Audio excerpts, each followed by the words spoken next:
اور انہوں نے نبی صلی اللہ علیہ وسلم کے انتظار میں مدینہ میں رہائش اختیار کی تھی، کیونکہ ان لوگوں کو معلوم تھا کہ آپ صلی اللہ علیہ وسلم کی ہجرت کا مقام مدینہ ہوگا، تاکہ وہ آپ صلی اللہ علیہ وسلم پر ایمان لائیں اور آپ کی پیروی کریں۔ لیکن انہوں نے کیا کیا تھا؟ آپ صلی اللہ علیہ وآلہ وسلم کو پہچان کر کفر کر لیا، انکار کر دیا۔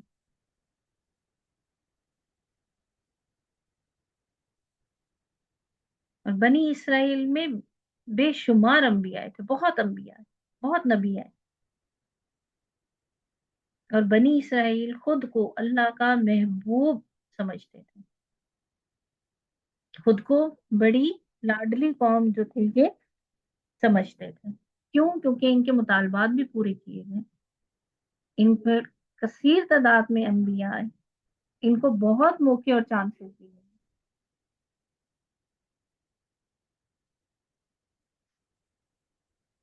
تو اسرائیل کے میننگز آپ نے یاد رکھنے ہیں۔ اسرائیل کا معنی کیا ہے؟ عبداللہ، اللہ کا بندہ۔ اور اسرائیل جو تھا وہ سیدنا یعقوب علیہ السلام کا لقب تھا، اور سیدنا یعقوب علیہ السلام کے 12 بیٹے تھے، ان سے بنی اسرائیل کے 12 قبیلے جو تھے وہ وجود میں آئے تھے۔ اور بنی اسرائیل کنعان میں آباد تھے۔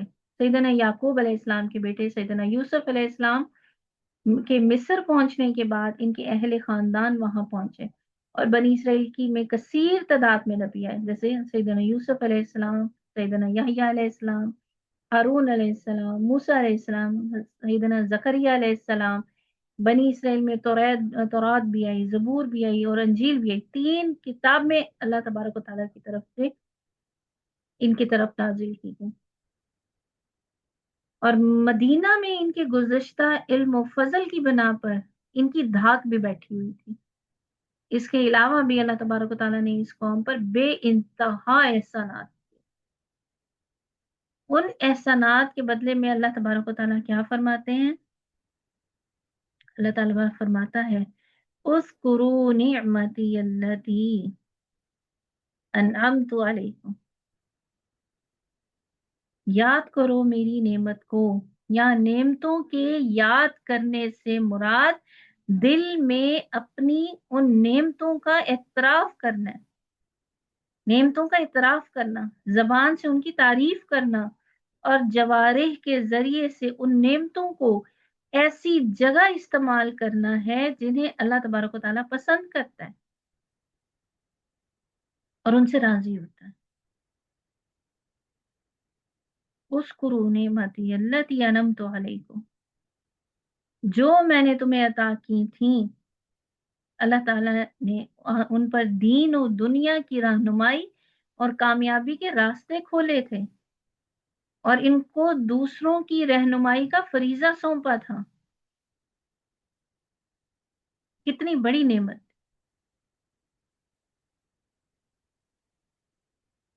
دین اور دنیا دونوں کی رہنمائی کی، ان کے لیے کامیابیوں کے راستے بھی کھولے، اور ان کے ذمہ لگایا تھا صرف خود بھی حق پر قائم رہیں اور دوسروں کو بھی اس راہ پر چلنے میں مدد دیں، ان کو بھی اپنے ساتھ لے کر چلیں۔ اللہ تعالیٰ نے انہیں اپنی شریعت عطا کی۔ اللہ رب العزت کا فرمان ہے وَإِذْ قَالَ مُوسَىٰ لِقَوْمِهِ يَا قَوْمِ اذْكُرُوا نِعْمَةَ اللَّهِ عَلَيْكُمْ إِذْ جَعَلَ فِيكُمْ أَنْبِيَاءَ وَجَعَلَكُمْ مُلُوكًا وَآتَاكُمْ مَا لَمْ يُؤْتِ أَحَدًا مِنَ الْعَالَمِينَ۔ اور جب موسیٰ نے اپنی قوم سے کہا کہ اے میری قوم، اپنے اوپر اللہ تعالیٰ کی نعمت کو یاد کرو، جب اس نے تم سے انبیاء بنائے اور تمہیں بادشاہ بنایا، اور اس نے تمہیں وہ کچھ دیا جو جہانوں میں سے کسی کو نہیں دیا تھا۔ تو بنی اسرائیل کو انعام اس لیے یاد دلایا جا رہا ہے تاکہ ان میں سے جو بھلائی کا مادہ رکھتے ہوں وہ حق کو قبول کر سکیں اور نبی صلی اللہ علیہ وآلہ وسلم کا ساتھ دیں، اور ان کے حق میں اللہ تبارک و تعالیٰ کا وعدہ پورا ہو۔ تو یہ مقصد تھا نعمتوں کے یاد کروانے کا. اس قرون نعمتی اللہ. شکر جو ہوتا ہے وہ 3 چیزوں کے ساتھ ہے. نعمت کو اپنے دلوں کے ساتھ یاد کرنا، اپنی زبانوں کے ساتھ اس کا تذکرہ کرنا، یعنی کیا ہے، دل میں اعتراف کرو نعمت کا، پھر اپنی زبان سے اس کا تذکرہ کرو. الحمدللہ اللہ تعالیٰ نے مجھے یہ نعمتیں دی ہیں، اور اپنے عمل کے ساتھ اس کا اظہار.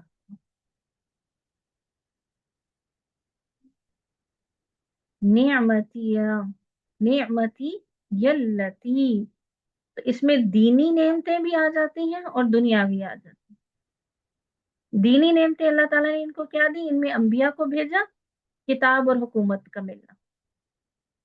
اب دیکھیں پیچھے ہم نے کتنے انبیاء کے نام پڑھے نا جو ان میں آئی. 3 کتابیں ان میں اللہ تبارک و تعالیٰ نے بھیجی. لیکن دنیاوی کیا ہوا؟ دنیاوی نعمتیں کیا ملی تھی؟ انہوں نے بچڑے کو معبود بنا لیا تھا. اس کے باوجود جب انہوں نے توبہ کی تو اللہ تبارک و تعالیٰ نے ان کی توبہ کو قبول کیا. اللہ تعالیٰ نے ان کو موت کے بعد اٹھا کر کھڑا کر دیا تھا. یہ بھی بہت بڑی نعمت تھی ان پہ. اللہ تعالیٰ نے ان کو لیے آسمانوں سے من و سلوہ اتارا، بادلوں کا سایہ کیا، 12 چشمے پھوٹے ان کے لیے، یوسف علیہ السلام کے زمانے میں مصر میں ٹھکانہ بھی دیا. لیکن اس کے بدلے میں کیا کرو؟ نعمتوں کی تذکیر کروائی. یاد کرو، اس کرو، یہ ساری جو نعمتیں ہیں ان کو یاد کرو، تسلیم کرو ان کو.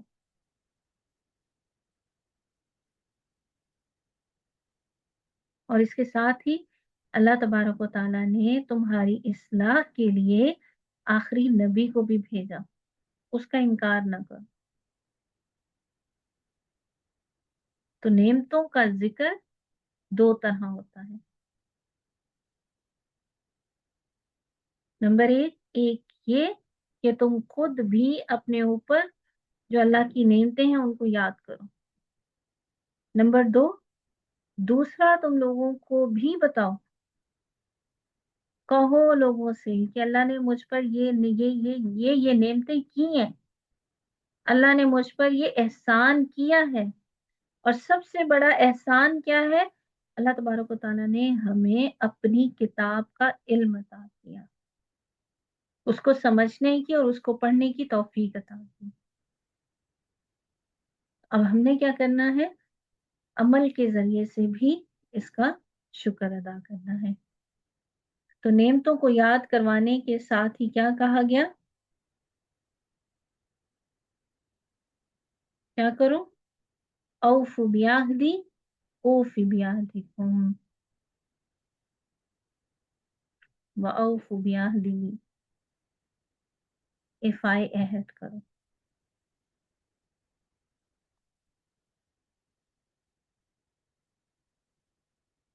تو امت کے لیے بنی اسرائیل کے واقعات کو جاننا. اب ہم کہیں گے ہمیں بنی اسرائیل کا واقعہ کیوں سنایا جا رہا ہے، وہ تو چلی گئی قوم. تو ہمارے لیے اس واقعے کا جاننا اس لیے ضروری ہے تاکہ امت اس زوال سے بچ سکے جس کا پہلے انبیاء کی قومیں شکار ہوئی، تاکہ ہم جانیں کہ بنی اسرائیل کس بنا پر ختم ہوئی، کس طرح سے ان کا زوال آیا، ہم وہ جان سکیں اور اس زوال سے خود کو بچا سکیں. یہودیوں کے عقیدے کی خرابی اور رویوں کی خرابی کو سامنے رکھا جائے تاکہ مسلمان اس کردار کے انسان بننے سے بچ سکیں. یہ مقصد تھا بنی اسرائیل کے واقعے کو بیان کرنے کا. اور ساتھ ہی اللہ تعالیٰ نے انعام یاد کروانے کے بعد کہا وَأَوْفُوا بِعَہْدِی، میرے عہد کو پورا کرو.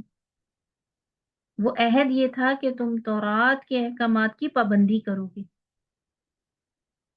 اور نبی آخر الزمان پر ایمان لاؤ گے. یہ ان سے عہد لیا گیا تھا.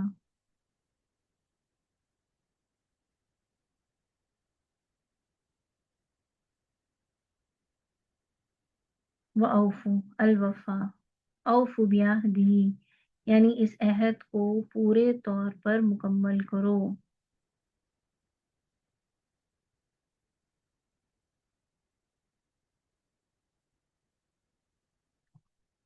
وہ اس عہد کو پورا کریں کہ وہ تورات کے احکامات کی پابندی کریں گے اور نبی صلی اللہ علیہ وآلہ وسلم پر ایمان لائیں گے.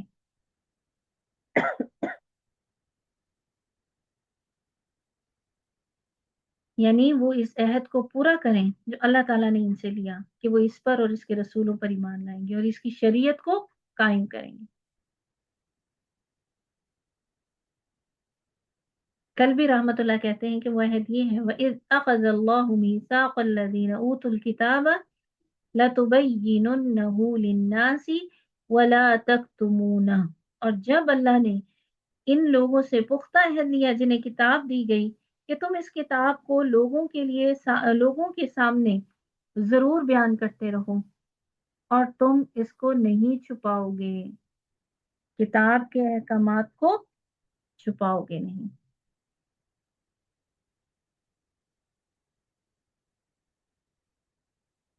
تو عمل کی قبولیت اور ثواب کا وعدہ ان سے لیا گیا.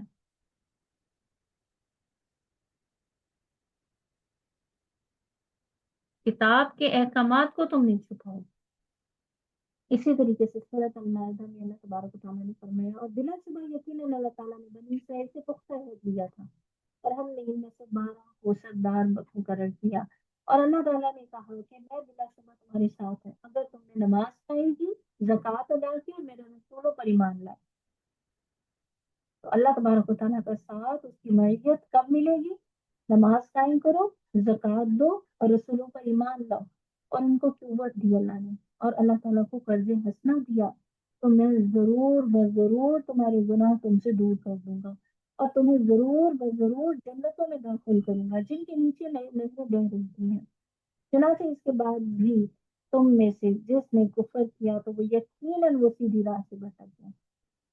بنی اسرائیل سے اللہ تعالیٰ نے عہد لیا تھا جو میں نے جو ہدایات دی ہیں ان کو مضبوطی سے تھام لو اور ان کو یاد رکھو.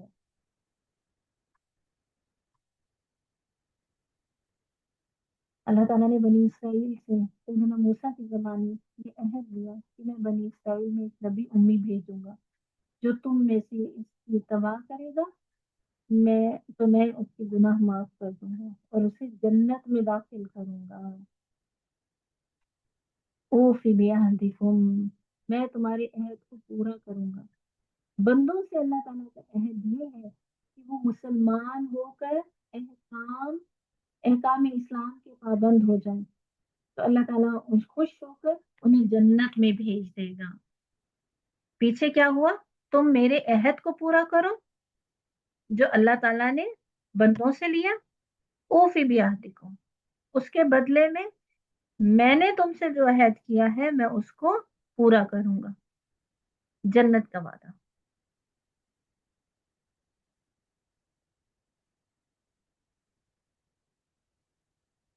اور بنی اسرائیل سے اللہ تعالیٰ نے عہد کیا تھا کہ میں تمہیں تمام جہان والوں پر فضیلت عطا کروں گا.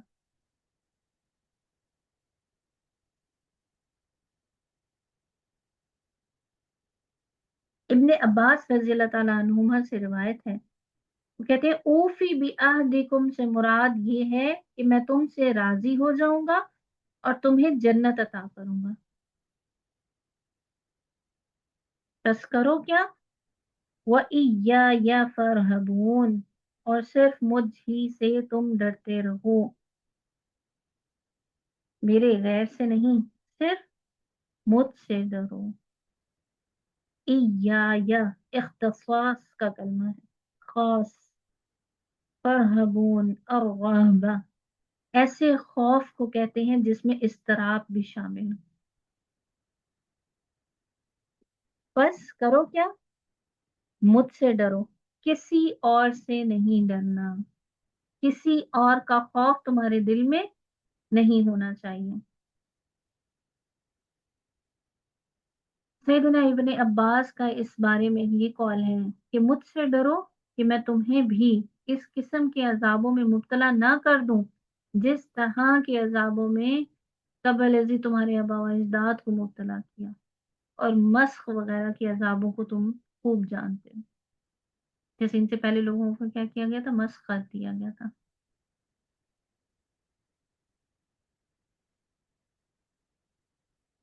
اس کے ساتھ ہی اللہ تعالیٰ نے ان کو وہ اسباب اختیار کرنے کا حکم دیا جو وفائے عہد کے حامل ہیں، کہ صرف اور صرف اس اکیلے سے خوف کھانا اور ڈرنا، کیونکہ جو کوئی اس سے ڈرتا ہے تو یہ ڈر اس کے احکام کی اطاعت اور اس کے نواہی سے اجتناب کا موجب بنتا ہے.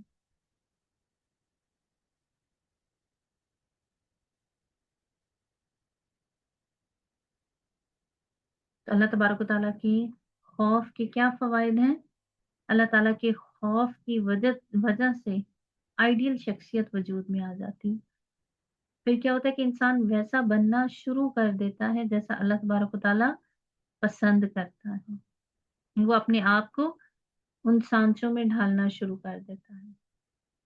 اللہ تعالیٰ کے خوف کی وجہ سے انسان دوسروں کے حقوق ادا کرنے والا بن جاتا ہے، کسی کا حق نہیں مارتا، کسی کا ظلم اور زیادتی نہیں کرتا. پھر انسان اپنے مقصد زندگی کو، اپنے گول کو اچیو کرنے کے لیے محنت شروع کر دیتا ہے. اور ہمارا گول کیا ہونا چاہیے؟ جنت.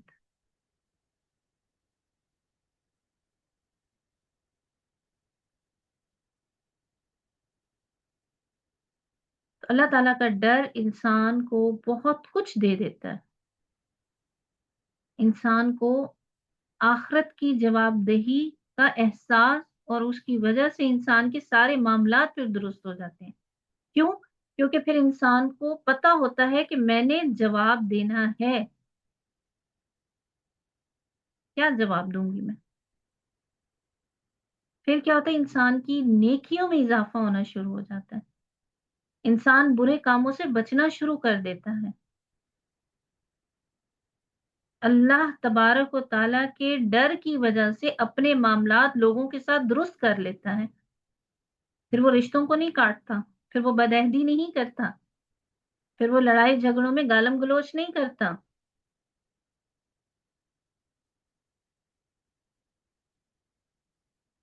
پھر وہ بد اخلاقی اور بد کلامی اور بد گوئی نہیں کرتا، پھر وہ تندخو نہیں رہتا، پھر وہ جھگڑالو نہیں رہتا. وہ اپنے رویوں کو درست کرنا شروع کر دیتا ہے، عاجزی اختیار کرتا ہے، تکبر کو ختم کرنا شروع کر دیتا ہے، اور انسان لوگوں کی بجائے ایک اللہ کی پرواہ کرنا سیکھ جاتا ہے. پھر اس کے دل سے یہ خوف نکل جاتا ہے کہ لوگ کیا کہیں گے، لوگوں کی نظر میں کیسی لگ رہی ہوں، لوگ میرے بارے میں کیا سوچیں گے.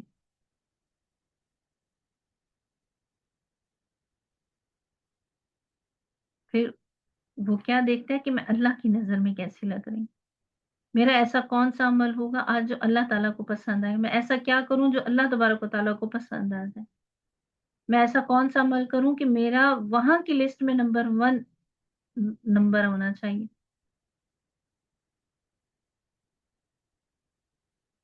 اور یہ تب ہوگا جب انسان اللہ تبارک و تعالیٰ کو یاد رکھے گا. خوف بھی وہ تبھی محسوس کرے گا جب وہ اللہ کو یاد رکھے گا.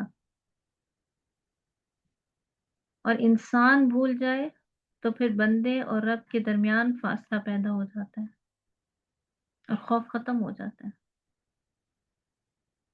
اللہ تبارک و تعالیٰ فرماتے ہیں نا کہ تم مجھے یاد رکھو، میں تمہیں یاد رکھوں گا. ہم اسے یاد رکھیں گے تو وہ بھی ہمیں یاد رکھے گا. ہم اسے یاد رکھیں گے تو اس کے خوف سے، اس کی خشیت سے، ہر اس کام سے بچیں گے جو اس کی ناراضگی کا ہوگا. اور اللہ تبارک و تعالیٰ سے بے خوف ہونے کا نتیجہ کیا نکلتا ہے؟ کہ انسان نڈر اور بے باک ہو جاتا ہے. پھر انسان کے اعمال خراب ہونے لگ جاتے ہیں. اگر ہمارے دل سے اللہ تعالیٰ کا ڈر نکل جائے اور ہم صرف اور صرف لوگوں کو خوش کرنے کے پیچھے لگ جائیں،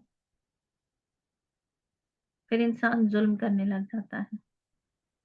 پھر وہ لوگوں کے حقوق ادا نہیں کرتا، گناہ پر گناہ کرتا جاتا ہے. اور پھر ایٹ دا اینڈ ایک وقت ایسا آتا ہے